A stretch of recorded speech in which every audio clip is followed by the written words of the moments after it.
Επόμενη επιλογή, ορθοστάτης. Κλασική επιλογή. Κλασικός ανεμιστήρας. Και στα παλιά νοικοκυριά θα δούμε και τους ανεμιστήρες τους παλιούς, τους ωραίους, τους ρετρό, οι οποίοι είναι δισεύρετοι και μικρότερα κιόλας και είναι και πολύ ωραίοι. Λοιπόν,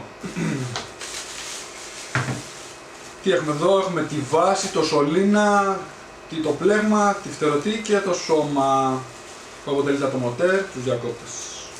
Λοιπόν, πάλι δεν χρειάζεται να διαβάσω εγώ τις οδηγίες. Εσείς μπορείτε να τις διαβάσετε βέβαια. Και έτσι πρέπει να κάνουμε.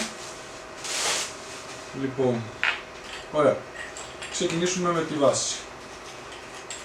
Έχει μια βίδα από κάτω, ξεπηδώνουμε.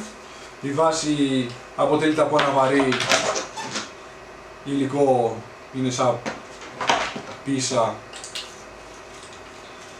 ή μπετό, μπορεί να βάζουν άλλες φορές απλά κάτι βαρύ για να κρατάει τον ανεμιστήρα να μην πέφτει. Λοιπόν, βάζουμε το σωλήνα μέσα και από κάτω βάζουμε ροδέλα και βίδα. Δεν χρειάζεται εργαλείο γιατί έχει έτσι τη τεχνοτροπία να το βιδώνεις με το χέρι και να σφίγγει και αρκετά καλά. Εδώ είμαστε έτοιμοι, ετοιμάζουμε και το σωλήνα μας. Λοιπόν, ωραία. Πάμε τώρα το ίδιο με την άλλη περιοχή, πάλι δεξιόστροφα αντίστροφα όπως είπαμε. Κανονικά αυτό. 5 χρόνια εγγύηση, το καπελάκι το κόβουμε. Λοιπόν,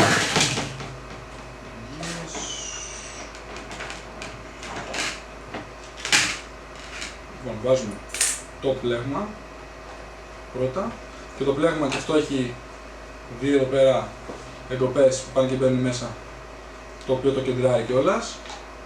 Βιδώνουμε τη ροδέλα. Λοιπόν, φτερωτή.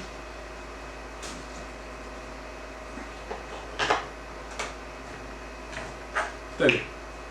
Και εδώ αντίστροφα.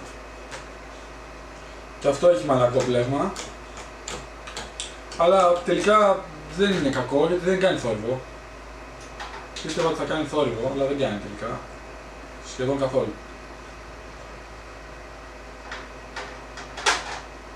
Και είναι και πιο ασφαλές κιόλας γιατί στο σπίτι τα πιτσιρίκια βάζουν μέσα μολύβια, στυλό και αντικείμενα.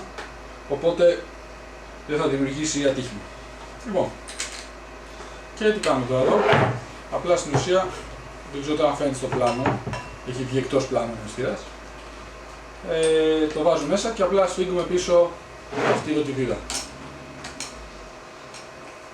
Εντάξει, τώρα το έχουμε χαμηλά εδώ πέρα εμείς επίτηδες για να φαίνεται. Αλλιώς σηκώνεται και πάει αρκετά ψηλά. Λοιπόν, πάμε να το βάλουμε την βίζα.